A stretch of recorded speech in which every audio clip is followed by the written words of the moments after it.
Joining us now, the author of the #1 New York Times bestseller, Understanding Trump, former Speaker of the House, Newt Gingrich. Newt, good to talk to you, my friend. How are you? Good to talk to you.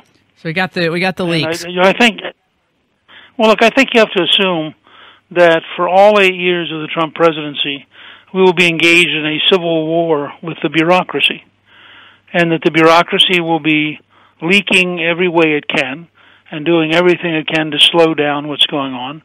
You see the same thing happening in the Senate, where the Democrats are methodically blocking the various nominations, as the Wall Street Journal outlined in a lead editorial this morning. And this is just all, the Trump people have not yet come to grips with the reality that they were a hostile takeover of the Republican Party, and they were a hostile takeover of the country in the sense that the national establishment repudiated them both times and lost. And so the establishment's not going away. It's not going to roll over and say, oh, gee, the American people picked Donald Trump. I guess I better get used to it. Instead, what they're doing is they're saying, I'm going to slow him down, undermine him, weaken him, do everything I can to stop him from being effective. And we're living through that, and that's what you're watching.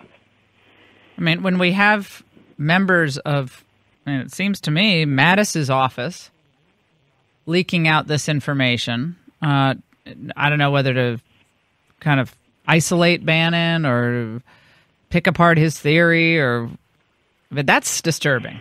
I mean, that's not. Well, and that's not positive. It's not to Secretary Mattis's advantage either. No. He can include it or not include it. Or McMaster, by the way. McMaster was also there, and a lot of friends of mine think it's the National Security Council is doing a lot of these leaks. But I'm sorry to interject. Go ahead. No, I do think there are holdovers, and this is one of the great weaknesses of the administration right now, that in all too many places they have holdovers from the Obama years. Those people were totally bitterly opposed to them, and yet they're still in government office, and there's no reason to believe that they're doing anything except being harmful. I mean, if you went down the list and said, are you for Trump or not, you'd be shocked how many senior bureaucrats would have to leave. Oh, well, and as they should, frankly. But they're burrowing in. Right. They're burrowing in, and they're using every device they have to try to stop it. Wouldn't this be a good time for the president to begin campaigning again for this transformational change that you and I have spoken about so often, whether it's on repealing Obamacare or getting his team in place or returning more wealth to the people who pay into the federal coffers with tax reform, tax cuts? It seems that on the communication side, he is his best advocate. And we saw this at the G20 with this phenomenal speech. And it seems to energize him. I know he doesn't like to travel, but it does seem to energize him to campaign for issues.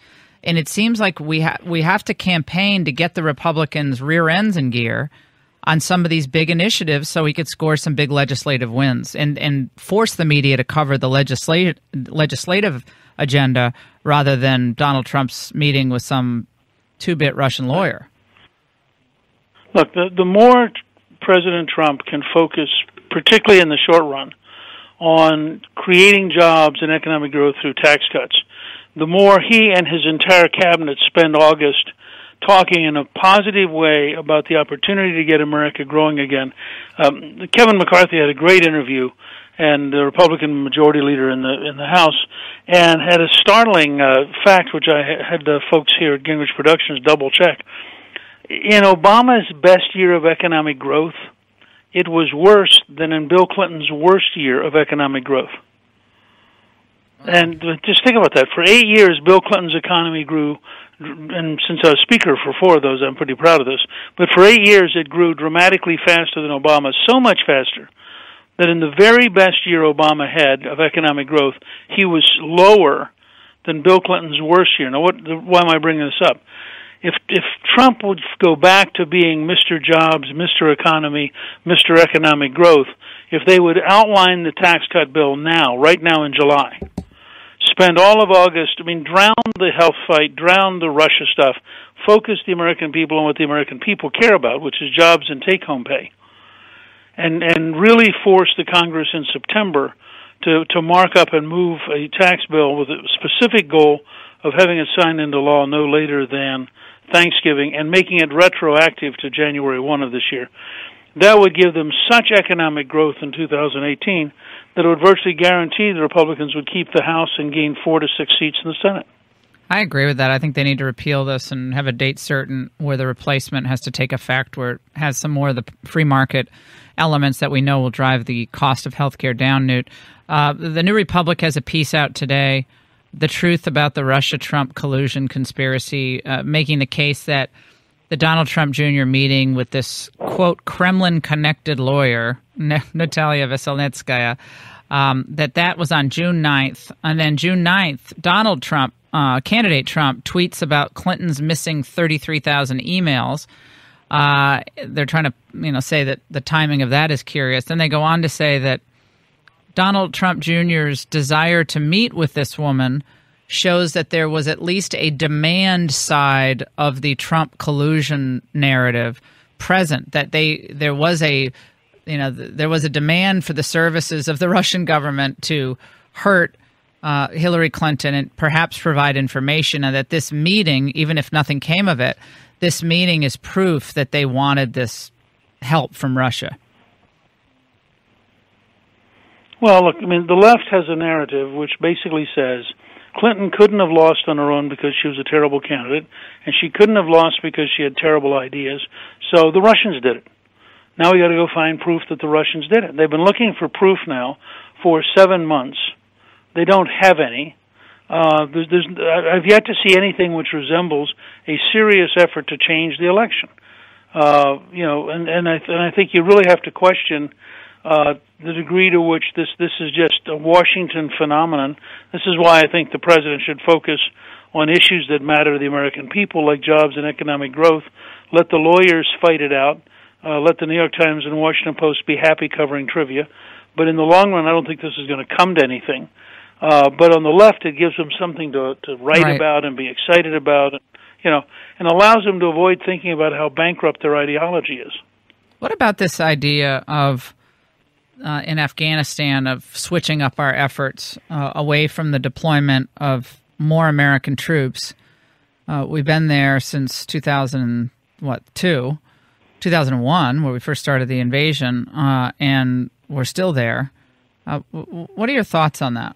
That was Bannon's idea, apparently. Well, look, I actually think that the sort of a variation on that we ought to be focusing very intensely across the whole broken region, from Libya and Somalia across to Afghanistan. We should be focusing on finding local units that we can pay and train and organize, because in the long run, American units are so expensive, and we value the lives of our young men and women so highly that it's very hard to sustain the many year campaign it's going to take. None of this is going to be over quickly, and none of it is going to allow us to withdraw from the region. And so you have to really rethink the design. Part of that, I think Bannon's probably right. Part of it's probably hiring people who are willing to go in, being paid. If you see the movie 13 Hours, remember most of the guys who were involved in Benghazi were paid contractors. They had been SEALs, or they had been Delta Force, or they'd been Rangers, but they were now back, having gotten out of the military. They're now back as private contractors, and they're the guys who did the bulk of the fighting in Benghazi. Yeah. Are you surprised that the left is so mired in these conspiracy theories, or is it that they're out of ideas? Their ideas didn't work. Certainly didn't bring the country together after 8 years of Obama. We didn't have any economic growth. It was stagnant. Wages didn't go up. And the country seems more divided, but even before Trump stepped onto the scene. And this is where they are. There is literally no substantive back and forth with them on any significant issue that I can see. No, and they resemble a lot the British left's response to Margaret Thatcher, which led them to get crazier and crazier. And by 1987, in her third campaign, the British press routinely talked about the loony left, because they were just totally off the charts. And you have a similar kind of thing underway here. With every passing month, they get slightly crazier. And the reaction, for example, to the Warsaw speech, which was a remarkable speech by Donald Trump, certainly in the same league as Ronald Reagan's Westminster speech, and he talked 10 different times about Western civilization. Well, that just drove the hard left crazy. I mean, as far as they're concerned, to use the words Western civilization is racism, and it makes you wonder, are these people just crazy? The answer probably is yes, actually. But I think they are so mired in their ideological worldview. Remember, the sudden traumatic shock of going from Hillary winning at 8 o'clock at night to Hillary losing at 11 o'clock at night, and not losing to a Jeb Bush or a John Kasich, but losing to Donald J. Trump. They have never gotten over this trauma. It's almost like some psychological movie where there's this thing which is at the center of their being. And the result is, remember, right afterwards, they were sending out, colleges were sending out, do you need a therapy dog? Do you need aromatherapy? Do you need a few days off to cope with the agony?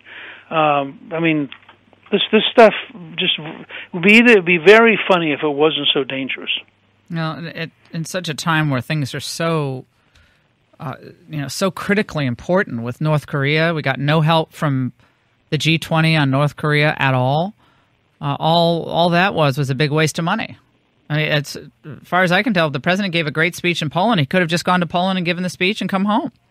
I mean, there was nothing came of the G20. What he did, of course, but he did rally the Central Europeans in a way which was a direct collision with Chancellor Merkel. I mean, there's a real division in Europe between the Central Europeans who refuse to accept massive refugee immigration and the German model of opening your border and letting everybody come in who wants to. And I think that it was very clever on Trump's part to go to Warsaw first, give a great speech, be surrounded by hundreds of thousands of Poles who are chanting Donald Trump, and then go to Hamburg to meet with the other countries and remind them, glad to meet with you all. By the way, I represent the United States, and you don't. No, I loved it. I just loved that speech. I have Polish, so I loved every minute of it. I think John Paul II was smiling as well. What about Callista's confirmation? What's going on with that for Holy See Ambassador? She is in the Senate now. She's been nominated formally by the president, and she has met with a number of senators, had very good meetings with both Democrats and Republicans, and she will have a hearing, I believe, they hope next Tuesday. And then if the hearing comes out okay, they then goes to the floor, and hopefully, her hope, I think, is that they'll get it through before they leave for the August recess, because she would like to get to her post at the Vatican and like to represent the United States and work with the Holy See. But she's very aware that she is subject to the Senate, and she cannot do anything until confirmed by the Senate. And the Energy Secretary, Rick Perry, has no deputy right now. Still has no deputy. So this is, ambassadors are being held up. Deputy secretaries aren't being confirmed with no explanation. Mitch McConnell's got to make this another public pitch and a public priority. Newt Gingrich, the author of Understanding Trump, New York Times #1 bestseller. Thank you so much.